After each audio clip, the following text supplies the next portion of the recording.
Okay, hereby I open this academic ceremony in which Yicheng Mao will defend the academic thesis Bayesian optimal choice designs using simulated annealing. May I invite you, Yicheng, to present a summary of your study and the conclusion of your thesis in 15 minutes? Okay, thank you.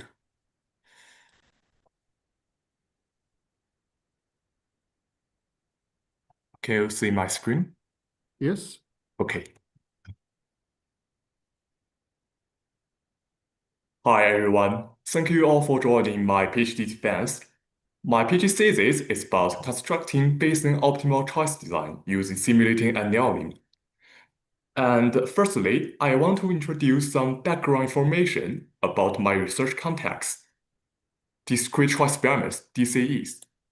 DCEs study how people make their decisions between different alternatives. This is important because people make choice every day, from some simple choice like what to drink, what lunch to eat, to some important choice like where to live, which job to take. DCEs can help us to understand people's preference and trade-off behind their choice behaviors and help us to design some better products or service in the real-life market. Now, let me introduce some basic terms in DCEs using a simple example. Suppose that now we want to know what kind of sandwich will be more popular in our department lunch. And we can try a simple sandwich DCE. Typically speaking, a sandwich consists of bread, protein, sauce, and vegetables.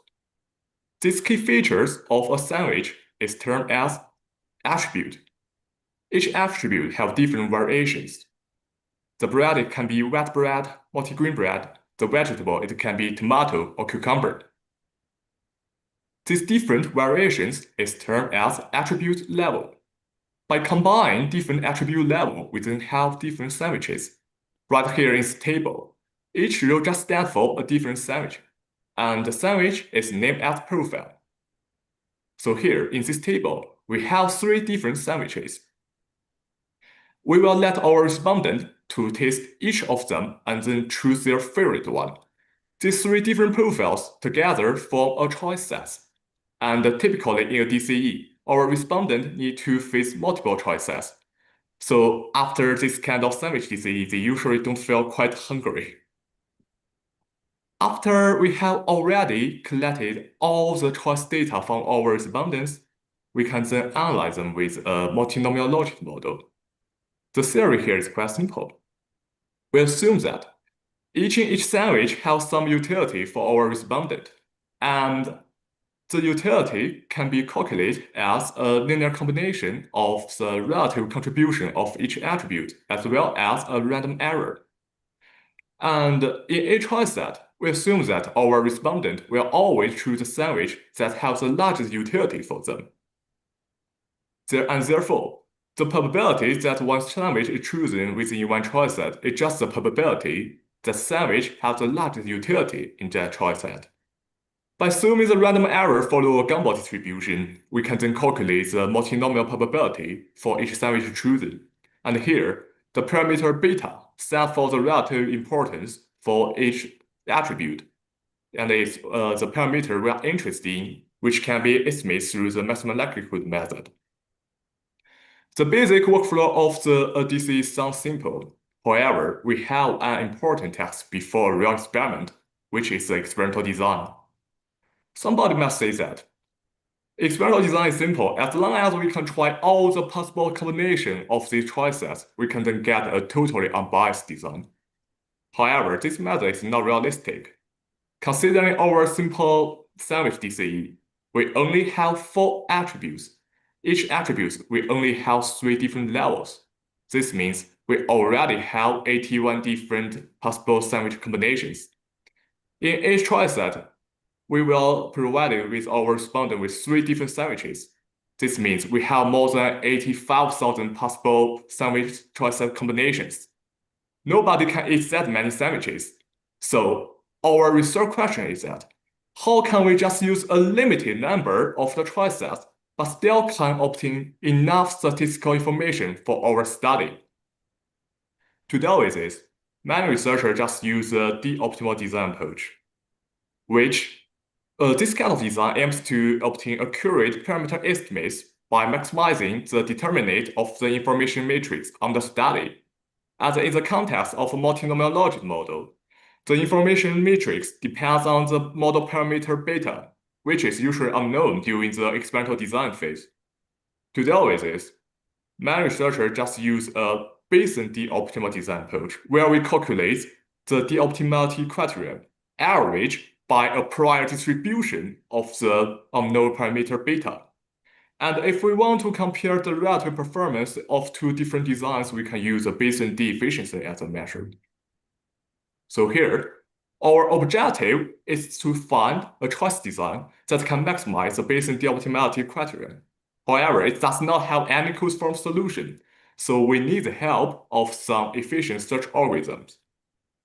Currently, the most widely used one is a coordinate change, C algorithm, which is also the benchmark algorithm for our study. And in my thesis, we have proposed a new simulated annealing SA algorithm, which is our main contribution. So now let me introduce both of these algorithms. The first one, C algorithm. This algorithm starts with a random starting point, and in each iteration, it will pick one coordinate. In the context of DCE, it will start from the first attributes in the first choice set. It will change it to another level, and we will recalculate the new corresponding d-optimality criterion. If it improves, we then accept this new design. Otherwise, we reject it. This process is repeated level by level, attribute by attribute, choice by choice set, until there is no improvement within an entire circle. The basic idea sounds simple, however, it has a huge shortcoming. That is, the C algorithm only accepts improvements, which means it is hill clamping. So it is easy to be trapped into some local optimums. To deal with this, many researchers just try to start this algorithm from multiple random starting points. However, these points are independent of each other. Using one more point does not necessarily guarantee that we can have a better design in the end, so this is not a very efficient method. To deal with this, we have proposed an SA algorithm. The SA algorithm also starts from a random starting point and also a system temperature. In each iteration, we also have some small modification to our current design and calculate the new corresponding d-optimality criterion. However, we not only accept some improvements design, but also have certain probability to accept some worse design. And the probability that we accept a worse design is related to the system temperature. Generally speaking, the higher the temperature, the larger the probability. And as the algorithm goes by, the system temperature will reduce to some relatively low degree. And at the late stage of this algorithm, it becomes stable and shows convergency. Compared to the C algorithm, the SA algorithm not only accepts improvements, but also, with certain probability, accepts some worse design, so making it easier to jump out of some local optimum and have a higher probability to find some better design in the end. So, to compare the relative performance of these two algorithms, we have conducted extensive simulation experiments. And according to our simulation results, we find that the designs constructed by the SA algorithm generally can obtain higher Bayesian efficiency than the design generated by the C algorithm. They can also obtain more accurate parameter estimates and predictions, as well as better sample size efficiency. So, based on this baseline SA algorithm, we also extended to some more complex choice experiments. The first one is a mixture choice experiments. In this kind of choice experiments, now we are going to study some products that can be viewed as a mixture of some ingredients. For example, if our research question is that, what kind of cocktail will be more popular in the market? And the cocktail is, of course, a mixture of alcohol and juice. In this kind of mixture choice experiments, our attributes now is related to the proportion of the mixture. And as its proportion, the proportion should never be negative and always sum up to 1. This means that we now have a constraint design region. So in our assay algorithm, in each iteration, if we change one proportion, at least another one will also be influenced, as their sum will always equal to 1. To deal with this, we have combined our baseline assay algorithm with the Cox effect direction. And again, we compare our updated mixture assay algorithm with the benchmark mixture C algorithm using simulation experiments. And the result shows that in the context of the mixture choice experiments, our mixture assay algorithm also have better performance than the benchmark mixture C algorithm. The second extension is to the partial profile design. Partial profile design is useful when we need to deal with a large number of the attributes. Right here in this example, not like the simple sandwich DCE, now we have 8 attributes. And in practice, if we let our respondents to face all of these 8 attributes and consider them at the same time, it's almost impossible because this is too difficult for them to make the decision. The choice task is too complex for them. To deal with this, we can try a partial profile design. And in a partial profile design, we only let a limited number of the attributes should be varying, and the remaining will be fixed. And in this structure, our respondent only need to focus on a limited number of the attributes, such makes their choice more reliable. However, this again means that we have a special structure for our choice design. Now, our assay algorithm should be modified such that in each iteration, it can always generate some new choice design that follow the special structure of the partial profile design. So again, we update our assay algorithm and we compare the updated assay algorithm with the benchmark two-stage CE algorithm in the partial profile design setting. And we also find that in this context, our assay algorithm also have better performance. And finally, we have also applied our assay algorithm to deal with the problem of the profile order effects. What is profile order effect? It happens when people make their decision, not totally because of the attribute of the profiles, but also partly due to the relative position of the profile within that choice set. Because people usually cannot read all the profiles at the same time, they need to read them one by one, maybe from left to the right. And some people are more impressed with the first option they have met, and somebody with the last one. So to deal with this order bias, we have proposed a balanced profile order design, BPOD. In our BPOD, we to some degree let all the attribute level to be distributed evenly across different profile order positions. And we again use simulation experiment to show that our BPOD is an efficient method to deal with the problem of the profile order effects. Okay, so finally, a short conclusion time. In my thesis, I have firstly proposed an assay algorithm for the baseline optimal design of the discrete choice experiments, and I then extended to the mixture choice experiments, partial profile designs, and also applied it to address the problem of the profile order effects. In each separate paper, I also apply the assay algorithm to some real-life data sets to show it is really useful in some realistic settings. And finally, a short overall conclusion is that our contribution is that we have proposed a new assay algorithm and some of its different versions. And we use simulation experiments and real-life application to show that our assay algorithm generally can obtain more efficient choice design than some currently used algorithm. and thereby can guarantee higher data quality for our choice experiments. Okay, thank you for your attention.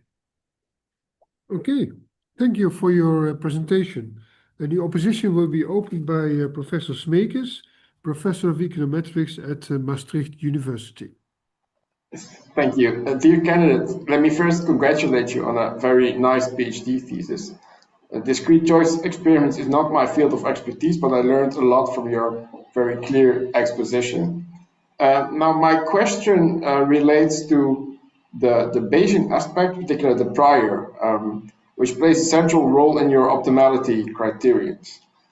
And one thing I was wondering about is how robust your methodology in the SA algorithm is to changes in that prior. So could you argue that it would still work if you change the prior, or if indeed your prior is misspecified? And maybe as a follow-up question related to that, if you were to take a different view on optimality and not look at an average over the whole parameter space, weighted or not by a prior, but perhaps trying to minimize the loss in a worst case scenario, for example, would your method still be applicable in that case? Okay, thank you for comments and questions. So I think the first question is about the robustness of the prior distribution. And in my first article about the profile order factor one, we also conduct some sensitivity analysis about the influence of the prior distribution. And we have shown that our design did have some robustness when we face to the prior distribution misspecification. And also there is also some related research about the sensitivity of the Bayesian optimal design. They also show that the Bayesian design have some robustness to the prior distributions. And I think the second question is about how our criteria. Yes, in my thesis, I mostly focus on the Bayesian D optimal design, the Bayesian I optimal design. But in the border region of the experimental design, there are many different criteria, such as something like the sample size efficiency, which means that we want to light even the worst parameter to be also estimated with higher accuracy. And we also apply our SA algorithm to this kind of design, and it also works. But as this is not the mostly widely used methods in the design phase, so I did not put that part into my thesis. And you still have the same benefits in those settings as you would have in the cases covered in the thesis then? Yeah, they also have some benefits, but in different cases, the relative benefit may be different. Okay, thank you. Okay. Professor Smekes was chair of the assessment committee of the thesis, and we continue with another member of the assessment committee, and that's Professor Michael Heligesman, Professor of Health Preferences and the Economics of Prevention at Maastricht University. Thank you, dear candidate. First of all, I would like to congratulate you on your very interesting dissertation and also congratulate your supervisor. As an health economics with a strong interest in preference research, I read your dissertation with great interest. And as you highlight in your dissertation, healthcare is a major field of application for discrete choice experiment. And the number of studies, the number of DCAs really continue to grow every year. And in healthcare, however, the attention given to experimental design is often suboptimal. Many DC researchers, including myself, we typically rely on software such as Engine to construct an efficient design using priors and expert elicited priors, often assuming just a normal distribution or simple distribution. And your approach is considerably more sophisticated, whereas what we currently do is often considered good enough for most applied studies. And my first question to you is, how would you convince applied health economists like myself that we should adopt your method rather than continue using simpler established approach? Okay, so I think my my article about the partial profile design one, I also use some healthcare intervention example. And in that, I think in that article, I have shown that because in the context of the healthcare, maybe sometimes we need to deal with a large number of attributes, but not all the study use a partial profile design, which means that maybe their choice is not reliable and choice efficiency is also not quite optimal. So in that case, our partial profile design is, I think it's definitely just some basic design just generated by some simple software. Because if we all let our respondent to consider all of such large number of the attributes at the same time, the result is not reliable. And also we have used some simulation experiment to show that our design method definitely can have more accurate parameter estimates. And this is also, of course, important because when we conduct an experiment, we only have limited budget. We of course want to use the limited money to have more accurate results. And this is also another benefit of my design approach. And a related question, you also mentioned that your method can lead to better sample size efficiency. That if we use a better design, then the sample size can be somewhat lower. But if sample size is not a huge problem for us, for example, we know that we can reach a lot of patients or a lot of people, what is your view on still the comparative analysis of using your methods when sample size is not a big problem? And also when maybe the number of attributes is given at 5, dus a partial design is not really needed. Can you still convince me that your method can be useful in that case? Okay, so as long as we analyze our data, we need to do some inference. We will have, for example, we will have this confidence interval, the CI. Of course, we want to have a shorter CI because it will make our result more accurate. And also, if we need to make some prediction of what is the best intervention, best product, of course, we also want to some accurate prediction. And this kind of accuracy is also another advantage of my design can generate. Okay. And imagine I have one of my PhD that will come tomorrow in my office, and this person will say to me, "Oh, I really would like to make a design for my DCE. What are really the easy steps if I would like to follow your method? Is it something easy for me to explain to my PhD students, or what are really the steps needed to build up your own strategy?" So actually now I'm just combine all of these thesis into one entire MATLAB package. So I hope in the future when I finish that software paper, anybody can just say that I want a choice design with what number of attributes and what number of choices, and you can just get the design immediately. That's my yeah. Okay, I think that would be really interesting. I have another question regarding two strategies that people in the field of healthcare are using more and more in terms of experimental design. And the first one is that we have people that design an experimental design like for 10% of the respondents, and then they use the regression data from the 10% to build up a new and better experimental design. That's one method.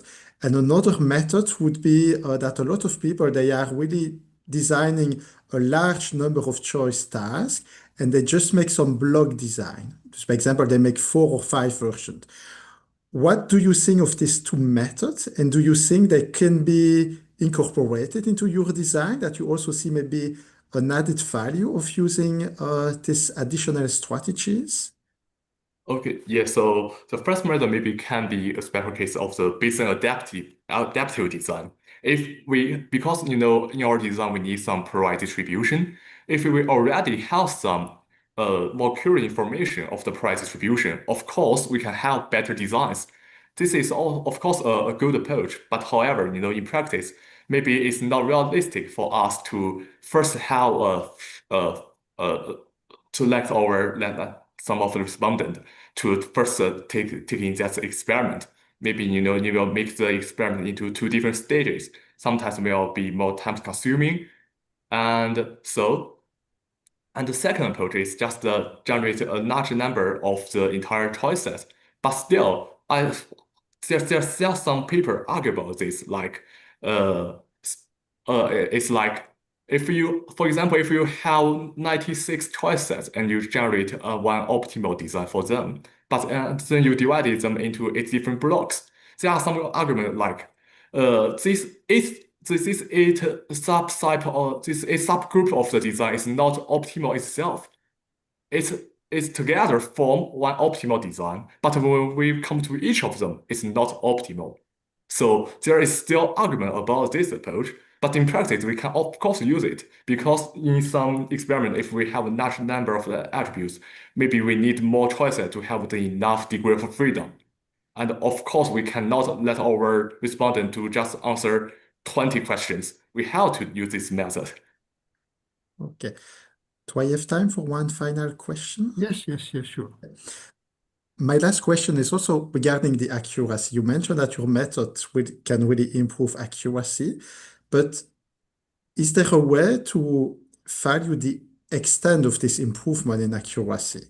Because is it something that could be just a kind of limited improvement in accuracy or really a huge improvement in accuracy? Is there by any statistical software that you think we could even in the future try maybe to compare your approach to a more traditional approach and see if the gain is really high and sufficiently important? So right now, maybe the most widely used measure for this accuracy is RMSE, and I also use this as a measure to just compare the accuracy between different designs. And because I also find some in some papers, they just use another measurement, just like maybe the difference from your prediction as the difference from your prediction with the true values. And of course, there are more software now are using this different measurement. So I think this can be combined. This can be combined with my algorithm in the future just to have an easier comparison. Okay, thank you for your responses, and I will give the word back to the prorector. Thank you. The opposition will be continued by Professor van der Broek, Professor of Statistics at the Catholic University of Leuven. Thank you. I also want to start by congratulating you with a very nice dissertation. I really enjoyed reading it. It's well written and the topic is very close to my own research, so I could follow with not too much effort. But it's also sufficiently different from my research that it's still interesting and novel for me too. My first question is about the exploration rules that you use throughout the different chapters. So the first time that you look at it, you compare the attribute-based approach with the profile-based approach. So in the first approach, you only change one coordinate, and in the other, you swap complete profiles, if I understood correctly. So in fact, you consider the same changes as in the coordinate exchange algorithm and a modified Fedorov exchange algorithm. Yeah? Mm-hmm. So is it correct that you compare, in fact, the coordinate exchange with the modified Fedorov, but you add this, this simulated annealing approach so that you do not only look in increasing criterion swaps, but also allow for a small dip in the criterion. So, is it wrong to summarize it like this? You compare coordinate exchange with modified Fedorov, but instead of just increasing the criterion, you sometimes also allow for small decreases in the criterion.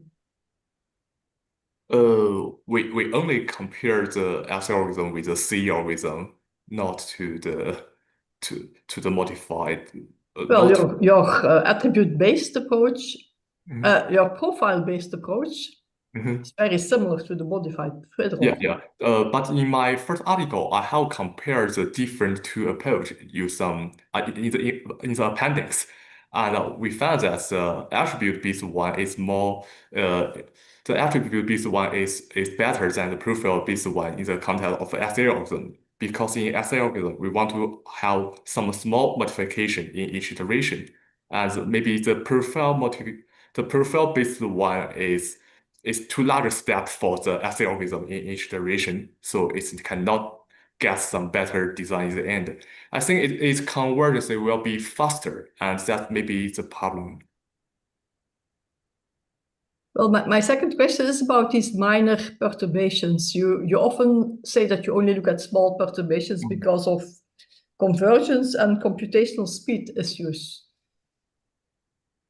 I do not really understand this very well. I can imagine that if you're close to an optimal design, you need small steps to fine-tune this. But if you're very far from the optimal design, it looks to me as if larger changes would be very helpful. Have you tried this? Yeah, we have tried to use one adaptive method. Maybe at the beginning we can have some larger changes, and as the time goes by, we will have some small steps. But we did not find enough improvement for this method, and this method is much more complex and time consuming than the simple method. So we did not use that one in the final version. Yeah, to me it looks like if you only look at very small changes, you may end up again in local optima. But that's not your experience. Yeah, but at least in our test experiments, we did not find the advantage of this adaptive method. Yeah, maybe still is related. Maybe need to more system parameter tuning, I guess, or maybe to find more suitable way to combine this adaptive approach with the SL algorithm. But in our peer study, we did not find a good way to use the adaptive method. But I know it will be a really good method if we can have an adaptive set, not just a fixed one, and it is also all reasonable. Okay. My second question is about your chapter on mixtures. You find very efficient designs, but you also end up with a lot of different mixtures, which is very costly in practice. Because, for instance, in the cocktail example, you would have to make a lot of different cocktails, which are sometimes very similar to each other. Can't you adapt your approach to end up with less different cocktails? Yeah, actually, this is also a working paper for me, and because we can use some cluster. After we have get the original design, we can also use some cluster analysis to just limit the number of the different mixtures. So that's after you do the optimization. You first have these different mixtures, and then you just combine them if they are very close to each other. That's your approach. Yeah. I was thinking of adding a cost element in your optimality criterion, which penalizes somehow the number of different mixtures. But this is also one idea. We can just balance the cost and the accuracy. Yeah. Okay. Can I ask more questions, or is it time? You can ask one more question if you like. Okay. That's about your future work that you mention in different chapters, and it's always somewhat similar. You refer to other methods like genetic algorithms, ant colony optimization, variable neighborhood search, etc. These are all indeed alternative methods to simulated annealing for these complex optimization problems. You could also have looked into these methods instead of simulated annealing. They have similar goal. So why did you choose for simulated annealing and, for instance, not for variable neighborhood search as a start? Yeah, because I think the assay algorithm is the most famous one compared to this algorithm. And if we, I think maybe when we think of some, jump out of optimum, assay algorithm is maybe the most traditional and popular one. I think it's a good starting point for me if we want to test out of the algorithm. Assay algorithm is the first choice. Okay. You have time for one more question if you like. I can ask Yep. one more? Yep. Okay.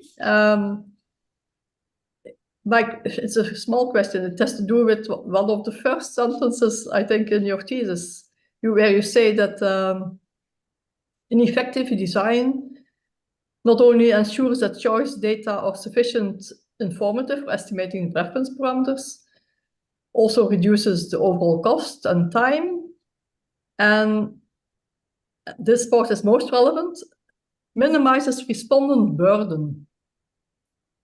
So I do not really agree with this part of the sentence.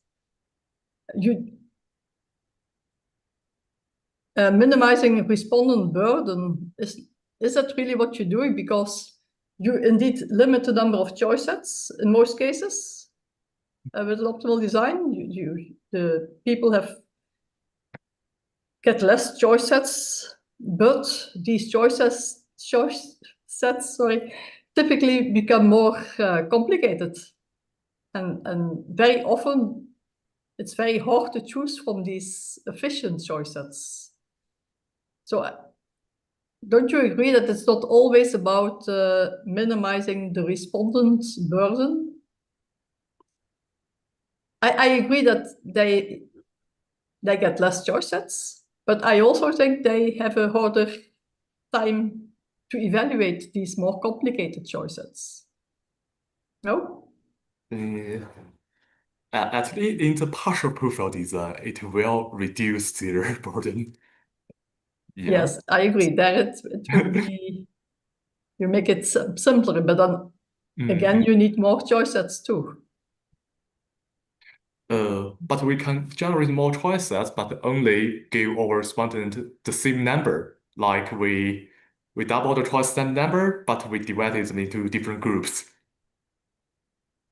So they still need to face the same number of the choice sets.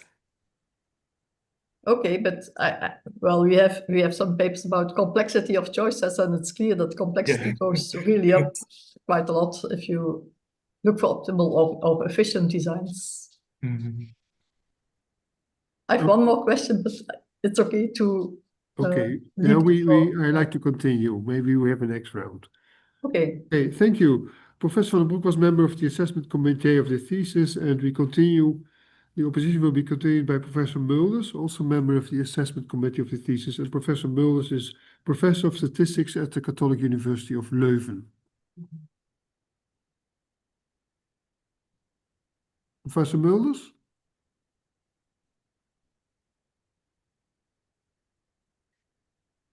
Oh. Yes. Okay. Yes. Yep. So I would also like to congratulate you with your PhD thesis, Yicheng. It was a very nice PhD thesis. I've learned a lot from it, and I enjoyed reading it. And I also think it's really relevant for practitioners. Certainly, these chapters where you discuss partial profile designs and order effects were really interesting, I think, also for practitioners. So. Okay, but I also have a few questions for you. One of the things I want to ask you about is the cooling schedule. So I noticed that in chapter 2, you did an extensive computational experiment, and there you noticed that the hyperbolic cooling schedule with also the attribute-based exploration rule worked best. But then when we go to the chapter 3 on mixture choice experiments, there we see that it's the geometric cooling schedule that worked best. And in fact, the hyperbolic and also the logarithmic schedule, they perform really bad in the sense that they did not even finish one cycle after 1 million of iterations. So I was wondering, can you improve your cooling schedule also by making it adaptive? For instance, by monitoring how good the process converges or how fast it learns or explores the space. So by monitoring, for instance, the acceptance rate, do you have ideas about that? Yeah, this is definitely a good idea.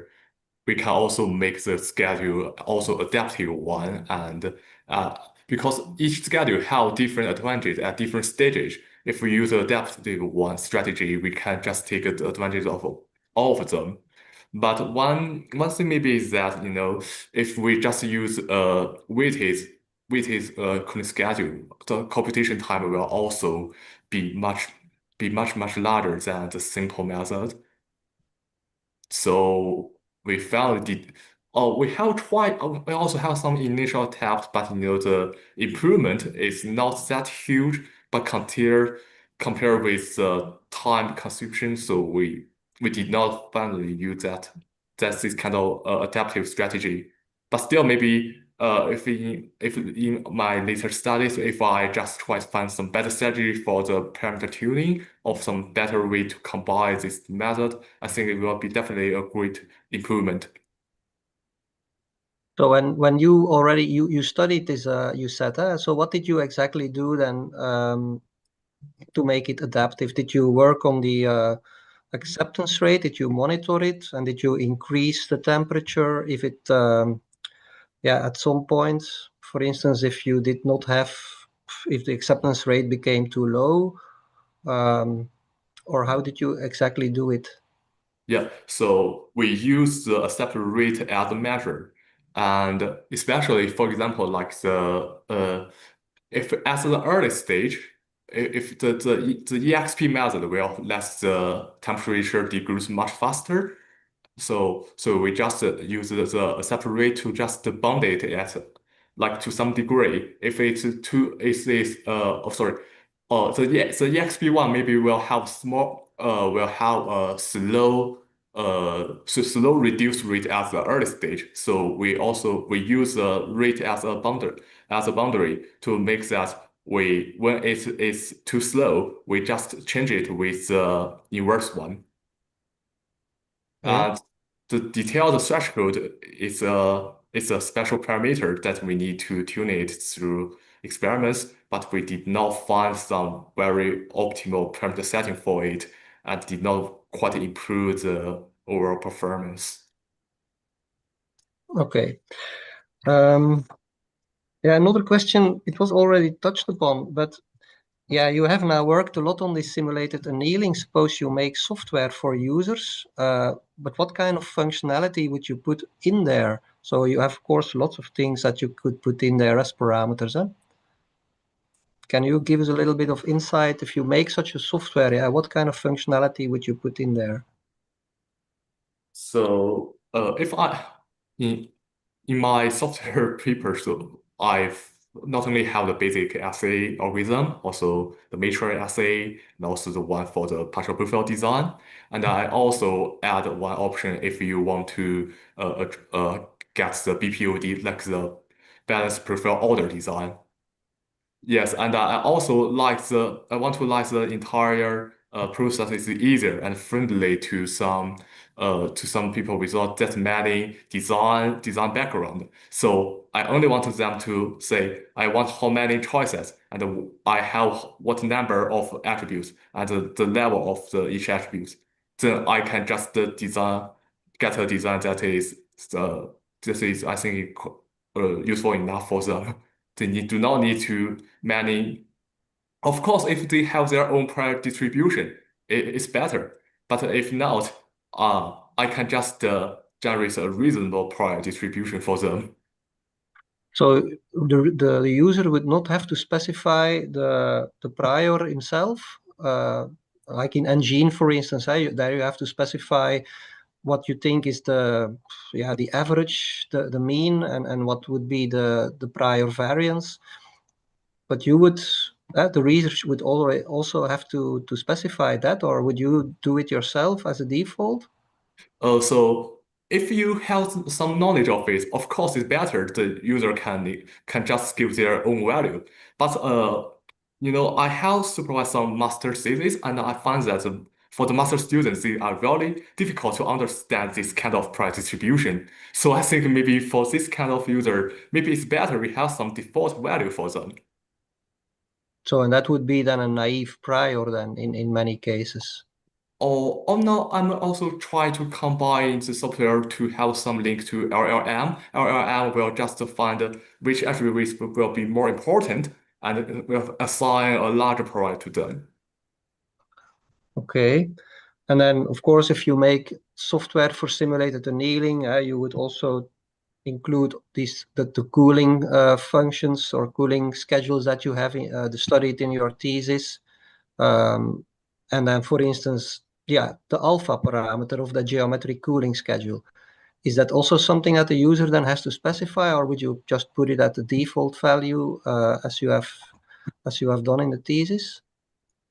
Well, I also would like to put them as some default value, but also if you have some experiments, of course you can use your own value. But I think maybe for some normal users, a default value is better for them. Yes, I agree. That's usually in functions that we have good defaults. Okay. Yes. Then maybe another question. So suppose now you have to make a choice. You have to set up a design for a case where you have many attributes, and when you want to make an optimal design, and you also want to avoid having attribute order effects or attribute non-attendance. So what kind of approach would you use now? Because you have in a chapter where you studied order effects, you could say, okay, I'm going for a kind of balanced attribute order design, or would you rather say, no, we will use randomization, and are you also going to use partial profiles? So what would you recommend for a user if he has many attributes? So in my software, I have already combined the partial profile design and the BPOD. So you can get a partial profile design, but the orders is still balanced. So that would be balanced with respect to attribute order or with respect to profile order? Oh, it's only for the varying attributes. The varying attributes level will be balanced according to the profile order. Okay, but now here I'm worried about attribute order effects, not about profile order effects. So do you think it's also feasible to make something like balanced attribute order design? Because it differs a little bit from the profile order in the sense that you typically, if you have 10 attributes, or it's already a lot. So if you need balanced, if the attribute have to be balanced with respect to the attribute positions, may be difficult because there is much less. Then you need a lot of choice sets, I think. Is that still feasible? So there is some discussion about the attribute order effects, and sometimes attribute order effect maybe it's not a bad thing. For example, if we put some attribute very close to each other, and also we put it at a close position, maybe will help our respondent to easier to understand it. So I think maybe this will really depends on our context. Maybe we do not need to totally to just to let another attribute balance design. Sometimes maybe we put some attribute close to each other. It's a better practice. Okay. All right. Well, I have one question, a small one. You have a table in chapter 4, a large table where you did a computational experiment, table 4.2, and in that table you have 144 profiles, and you show there, you look at the relative d-efficiency, Bayesian d-efficiency of the simulated annealing algorithm compared to the other algorithm, the CE. And then you noticed here that you also now added a graph in the last version of the thesis, a graph where you see that the simulated annealing algorithm performs especially better if you have more interaction terms in the model and if prior uncertainty was, prior variance was higher. But if you look at the graph, I think you need both. You need both at interactions or interaction terms in the model and also the high prior variance. And also it's difficult maybe to know now whether the other factors have an effect, whether how many attributes you kept constant in the choice sets and so forth. So what kind of statistical analysis could you do on these 144 profiles to see whether you need really both many interactions in the model and also the high prior variance, and also to see what the effects of the other factors are? What kind of analysis could you do? So I think in my original version, I just used two-way ANOVA to say what is more influential factors. But I think I can also add the interaction term of different factors to see whether they have also influence on the relative efficiency. Okay. Okay. Okay, I think I have to give the floor back to the pro-rector now, Thank you. I think. So the opposition will be continued by Dr. Tripels, assistant professor at the Department of Data Analytics and Digitalization at Maastricht University. Thank you, Prorector. So, dear candidate, let me also congratulate you with this nice work. And of course, I would also like to congratulate your supervisors. I enjoyed learning more about your work, and I believe that you've made several nice contributions to the field of discrete choice modeling. I want to briefly discuss with you mainly chapter 2 of your thesis, where you introduce and motivate your simulated annealing approach. So you show that your algorithm finds more efficient designs, but you also show that the runtime of your algorithm is about 10 times higher than that of coordinate exchange. But you argue, well, this is manageable in practice. I think you forget here that your method has at least 3 extra hyperparameters, which you also need to tune for the problem that you are dealing with. And these can have quite a big impact on your results.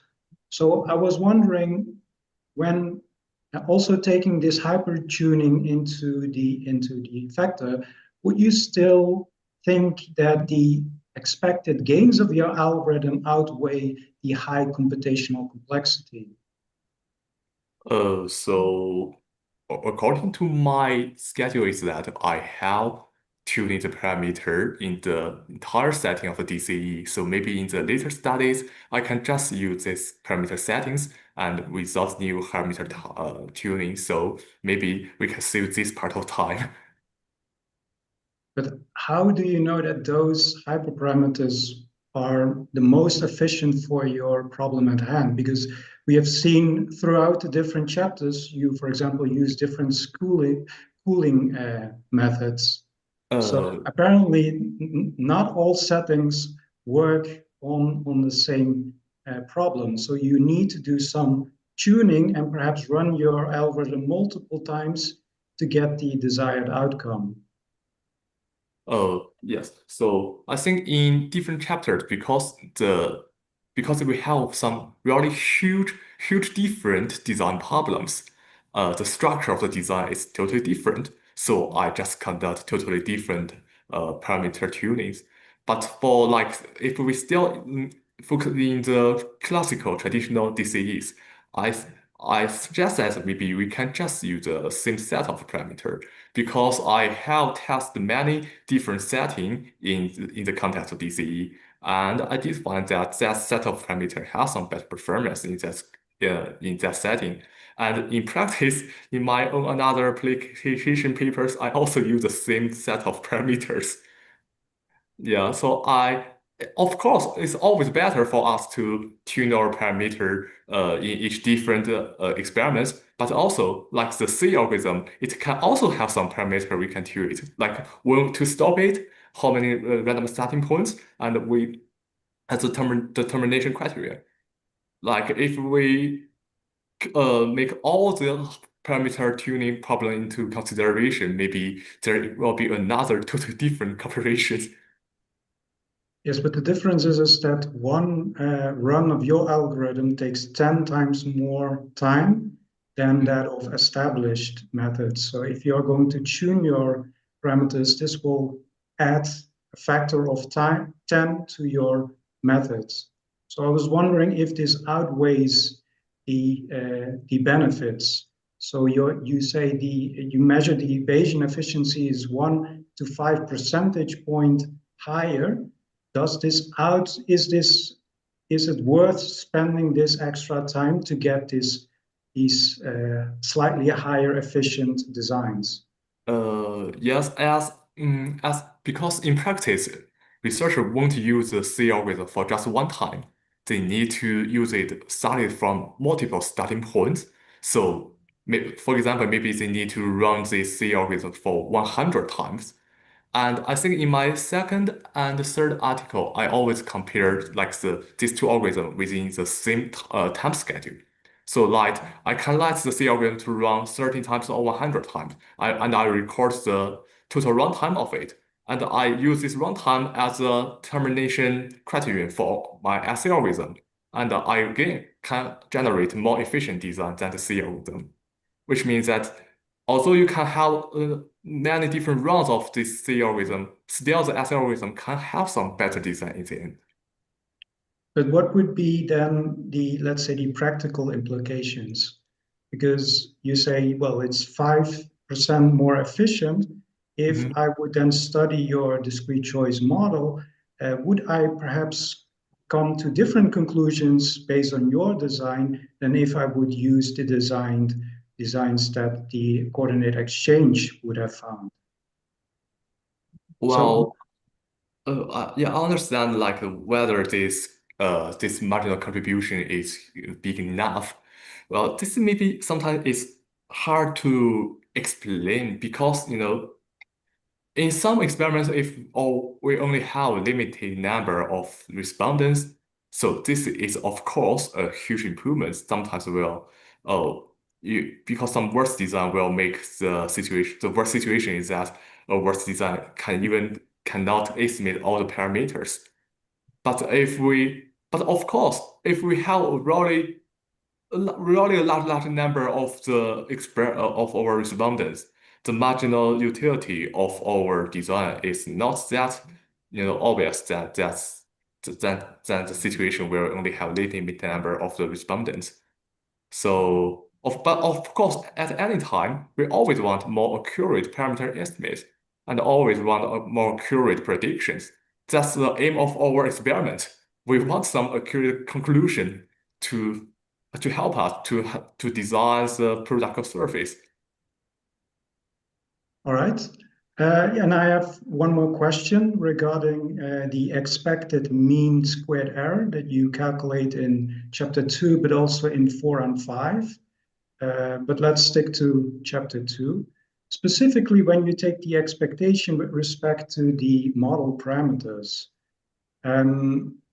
So what you use this for is to compare what the parameters that you get for your optimal design versus the parameters that were used in these simulations. How do you know, and if you find parameters that are far away from this, you conclude that this corresponds to a design that is of lesser quality. So how do you know that this is in fact the case? Especially when finding a good design is a highly nonlinear optimization task. So why would it not be possible for good designs to have corresponding estimated parameters that are very perhaps different from the optimal parameters that you use in the simulations?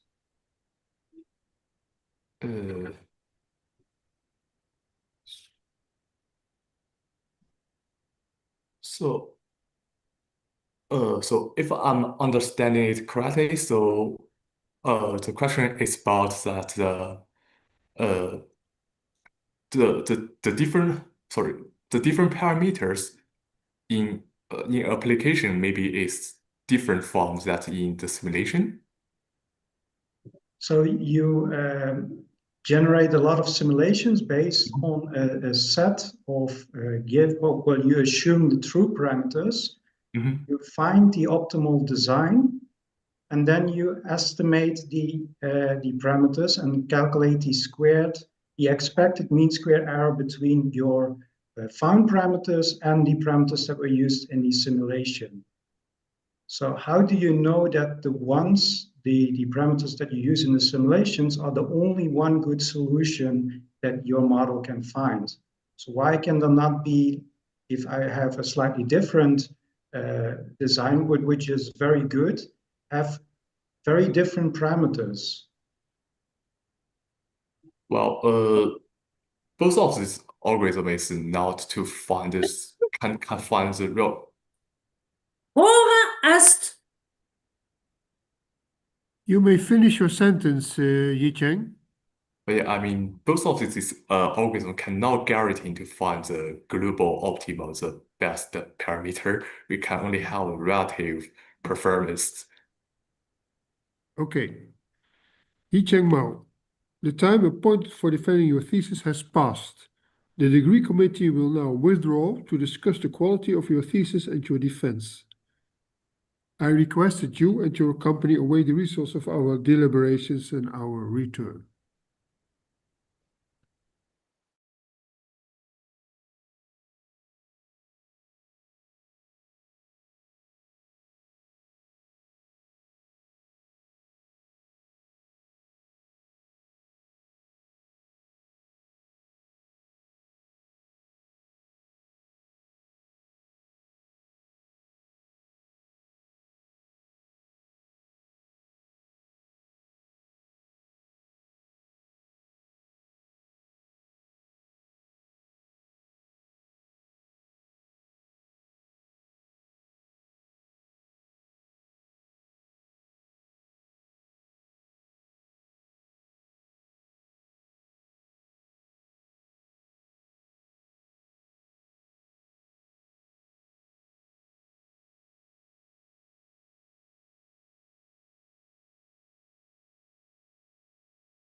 Can I start now?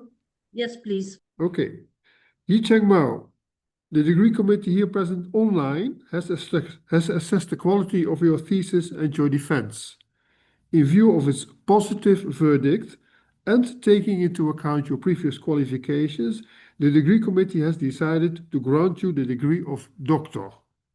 Professor Grigoriev is authorized to confer upon you this academic distinction in accordance with Dutch university custom. I invite your supervisor to now take the floor.